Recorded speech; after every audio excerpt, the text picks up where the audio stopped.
Duty nurse मुड़ी तो उसे अचानक एक भयानक मुस्कान दिखी। महिला पूरे समय मुस्कुराई, उसकी आंखें नर्स को घूर रही थीं। फिर उसने हाथ बढ़ाए और धीरे धीरे उसके पेट पर रख दिए।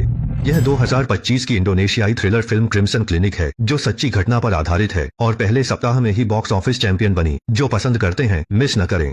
एक डॉक्टर ने क्लिनिक का बाथरूम खोला और डर के मारे जमीन पर गिर पड़ा। एक डॉक्टर ने आत्महत्या कर ली थी, जिससे क्लिनिक सुधार के लिए बंद हो गया और 5 साल बाद फिर से खुला। मुख्य अभिनेत्री रोया और उसकी दोस्त असंग क्लिनिक में इंटर्न हैं। मरम्मत और खराब माहौल देखकर रोया पीछे हट गई और इंटर्नशिप प्रमाण पत्र के लिए वे दोनों आखिर में रुक गईं। यह क्लिनिक बहुत छोटा था, सिर्फ 3 डॉक्टर थे। रोया को हमेशा लगता था कि कुछ अजीब सा है, जैसे कोई उसका पीछा कर रहा हो।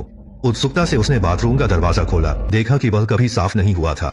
हाथ धोने के लिए नल खोला तो अचानक उसकी नजर बाथटब में जाते किसी पर पड़ी,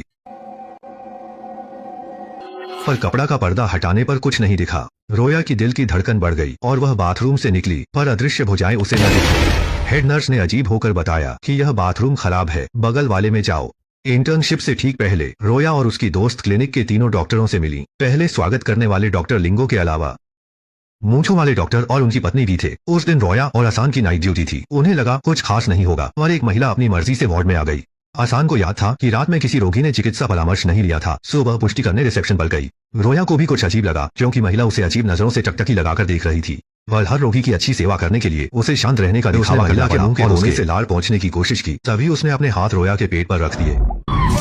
अगले ही पल कमरे की बत्ती बुझ गई, औरत गायब हो गई। क्या उसे वहम हुआ था? रोया टॉर्च लेकर इधर उधर देखने लगी। उसे फिर से वही परछाई दिखी। वह डर के मारे चीखने लगी। बड़ी मुश्किल से शांत होकर उसने कांपते हुए बत्ती जलाई और ऊपर देखने पर वह औरत उसके कंधे पर बैठी थी। आवाज सुनकर मूंछों वाला आदमी देखने आया। तब रोया हैरानी से बाहर आई। तभी अस्पताल के ड्राइवर को आपातकालीन कॉल आई। उसे मरीज लेने शहर से बाहर जाना था। रास्ते में ड्राइवर ने लेन बदलने की सोची, लेकिन सड़क पर एक परछाई खड़ी दिखी। उसने घबराकर गाड़ी घुमाई और सामने से आ रहे ट्रक से टकरा गया। पीछे के शीशे में एक गाड़ी परछाई दिखी। ड्राइवर का शव जल्द ही क्लिनिक लाया गया। जब रोया ने उसे देखा तो वह बहुत ज्यादा हैरान रह गई।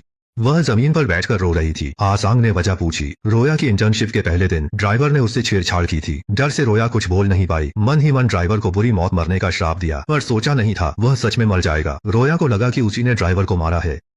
सांग ने दिलासा दिया कि यह सिर्फ दुर्घटना थी। और उसी रात अजीब घटनाएं घटी। अस्पताल का मैकेनिक जनरेटर ठीक कर मुड़ा ही था कि सारी बत्तियां बुझ गईं। उसने मोबाइल की रोशनी जलाई, पर दीवार पर चिपकी छाया आकृति उसे नहीं दिखी। अचानक ठंडी हवा चली। मैकेनिक घबराकर नीचे देखने लगा। वह इतना डर गया कि तुरंत क्लिनिक से भागा। लेकिन रास्ते में एक धारा थी, इसलिए वह सावधानी से लकड़ी के लट्ठों पर चलने लगा। अचानक उसका पैर फिसला। उसने खुद को गिरने से बचाया। उसने चैन की सांस भी नहीं ली थी कि नदी से 2 हाथ निकले और मैकेनिक सीधा नीचे गिर गया। वह मरा नहीं, बल्कि तुरंत घर भागा। वह आदमी डर से कांप रहा था। उसने उस काली छाया को पहचान लिया जो उसका पीछा कर रही थी। वह महिला डॉक्टर क्लिनिक में मरी थी। पता चला कि उसकी आत्महत्या नहीं हुई थी, बल्कि मैकेनिक और ड्राइवर ने मनगढ़ंत दृश्य बनाया था। क्या वह भूत बनकर बदला लेने आई थी? जब मैकेनिक शांत होकर क्लिनिक लौटा तो वह महिला भूत फिर से दिखी। इस बार वह भाग्यशाली नहीं रही। घबराहट में उसने घास काटने की मशीन चालू कर दी।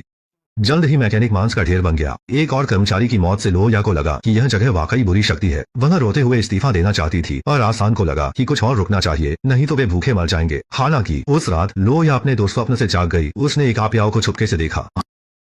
सांग के बिस्तर पर लेटे लोया ने आवाज नहीं की, लेकिन आपियाओ ने उसे देख लिया। वह सांग के बिस्तर से नीचे आया और उसकी तरफ रेंगने लगा। लोया का पूरा शरीर हिल नहीं पा रहा था और पसीने से चादर भीग गई। तभी सांग नींद से जागा। अपने दोस्त की अजीब हालत देख उसे जगाया। तब लोया को एहसास हुआ कि वह सिर्फ एक सपना था। अगली रात लोया का प्रेमी घर से निकला तो दरवाजे पर लंबे बालों वाली सुंदर स्त्री दिखी। गलत इरादे से आदमी ने उसे लिफ्ट के लिए पूछा। आपियाओ ने इशारा किया और तुरंत मोटरसाइकिल पर बैठ गई। प्रेमी को लगा प्यार में किस्मत चमक गई, पर वह कातिल से मिला था। मोटरसाइकिल बेकाबू होकर सीधे चट्टान से नीचे जा गिरी। जब लोया अस्पताल पहुंची, प्रेमी की मृत्यु हो चुकी थी। वह यह सच स्वीकार नहीं कर पा रही थी और अस्पताल से भागी। सांग ने पीछा किया, पर लोया का चेहरा भयानक था और वह बेहोश हो गई। सांग उसे तुरंत क्लिनिक ले गई। इतनी अजीब घटनाओं से उसके मन में संदेह पैदा हुआ और उसने सुराग इकट्ठा करना शुरू किया। उसे पता चला कि डॉक्टर लिंगुओ का 5 साल पहले मरी डॉक्टर से गहरा रिश्ता था। तभी उसने डॉक्टर लिंग को खिड़की के बाहर खुद को घूरते देखा। अगले दिन सांग ने डॉक्टर लिंग के न होने पर चुपके से उनका ब्रीफकेस खोला। उसमें 5 साल पुरानी हत्या के मामले की अखबार की रिपोर्टें थीं। फिर उसे एक एल्बम मिला जिसमें तस्वीरों के बजाय महिलाओं के बाल थे। हर नमूने पर एक नाम लिखा था और आखिरी पन्ने पर उसकी सबसे अच्छी सहेली लोया का नाम था। तभी डॉक्टर लिंग वापस आ गए। सांग तुरंत दरवाजे के पीछे छिप गई। डर के मारे सांस भी न ले पा रही थी। लोया ने कार्यालय से निकलकर मूंछ वाले डॉक्टर से कहा कि उसे लगा 8 साल पहले मरी डॉक्टर ने आत्महत्या नहीं की थी। डॉक्टर लिंगुओ ने उसे मारा था, इसका सबूत फोटो एल्बम में था। आसन को डर था कि लोया अगली शिकार होगी। छोटी मूंछ वाले आदमी ने गहरी सांस ली। क्लिनिक उस हत्या के कारण बंद हुआ था। लोया को जल्दी से हटाना जरूरी था ताकि लिंगुओ उसे ढूंढ न सके। रात में जागने पर असंध ने पाया कि लोया लापता थी। असंध तुरंत क्लिनिक में उसे ढूंढने भागी, तभी बगल से पानी की आवाज सुनी। उसने उत्सुकता से बाथरूम का दरवाजा खोला। वही जगह जहां महिला डॉक्टर की हत्या हुई थी। वह चुपचाप आगे बढ़ी और लोया को बाथटब में खुद से बातें करते देखा। असंग डर के मारे चिल्ला पड़ी, पर लोया बाथटब में बेजान पड़ी थी। उसने हिम्मत जुटाई, पर लोया ने अचानक आंखें खोली। असंग को कसकर पकड़ा और उसे बाथटब में दबा दिया। ठंडा पानी बह रहा था और असंग की आंखों के सामने अंधेरा छा गया। दृश्य बदला जैसे 5 साल पहले का हो। उसने देखा छोटी मूंछ वाले आदमी ने डॉक्टर को बेहोश कर उसका यौन उत्पीड़न किया। होश आने पर उसने पुलिस को बुलाने की धमकी दी, तो छोटी मूंछ वाले आदमी ने उसे बाथटब में डुबोकर मार डाला। बाद में उसने पैसे देकर 2 कर्मचारियों से आत्महत्या का दिखावा करवाया। सच जान आसांग सदमे में थी। होश आया तो देखा लोया उसे टब में दबाए था। छोटी मूंछ वाले आदमी ने मदद की, फिर भी आसांग का चेहरा पीला था। हत्यारे का सामना कर उसे सहेली संग निकलना पड़ा। लोया होश में आया और बताया, पहले दिन ही छोटी मूंछ वाले आदमी ने उसका यौन उत्पीड़न किया था। लोया ने कभी खुलासा नहीं किया। उन्हें अब जल्दी भागना होगा। छोटी मूंछ वाले ने कुछ गलत महसूस किया और आसांग को दीवार से लगाया। जब उसने विरोध करना चाहा तो उसने सर्जिकल चाकू उसकी हथेली में घुसा दिया। वह दूसरों की चीखों का आनंद ले रहा था। अगले ही पल उसकी गर्दन चमड़े की नली से गोंठ दी गई। डॉक्टर पड़ोसी देश मदद के लिए आया। छोटी मूंछ वाला आदमी कितना भी संघर्ष करे, वह बच नहीं सका। जल्द ही वह बेजान हो गया। लिंगुओ ने तुरंत आसंग को उठाया, मरहम पट्टी की ओर अनकहा रहस्य बताया। असल में मृत महिला डॉक्टर उसकी मंगेतर थी, पर कुछ समय बाद पता चला कि वह गर्भवती है और बच्चा उसका नहीं था। कुछ ही दिनों में महिला डॉक्टर ने आत्महत्या कर ली। लिंगुओ को डर था कि वह संदिग्ध बन जाएगा, इसलिए उसने पुलिस को सूचित नहीं किया।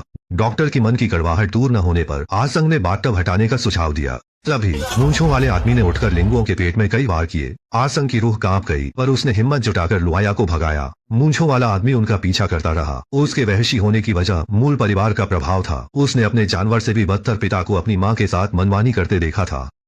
छोटे लड़के को बहुत पछतावा है कि उसने पिता को क्यों नहीं मारा। बचपन का आघात उसे अब तक परेशान कर रहा है। वह पिता के दुष्ट कर्मों की नकल करने लगा है। संघर्ष करते 2 लोगों को देख मूंछ वाला आदमी पागलों की तरह हंसते हुए आसांग के पेट में कई बार चाकू घोंपता है। तभी महिला भूत खतरे को महसूस करती है और रोया के शरीर पर कब्जा कर लेती है। इस समय वह जानवर जैसी महिला योद्धा में बदल जाती है। मूंछ वाले आदमी को गिरा दिया, फिर उसे बुरी तरह प्रताड़ित किया। इसी बीच डॉक्टर लिंगो भी कोमा से जागे और आसांग की सलाह मानकर क्लिनिक के बाथटब को तोड़ दिया। अगले ही पल रोया फिर से होश में आ गई। वे शैतान के पीछा करने से बच गए और बुरी तरह घायल, लेकिन जिंदा मूंछ वाले आदमी को भी कानूनी सजा मिली। यह 2025 की इंडोनेशियाई थ्रिलर फिल्म है, द रेड क्लिनिक की कहानी। इस फिल्म का भयानक माहौल अच्छा है और एक बड़ी कमी है, महिला भूत इतनी खूंखार है तो पहले मूंछ वाले आदमी को क्यों नहीं मारती और छोटे लोगों को क्यों परेशान करती है, बल्कि जानबूझकर डॉक्टरों को डरा रही है। आज के लिए बस इतना ही। पसंद आए तो फॉलो करें। अगली बार मिलें।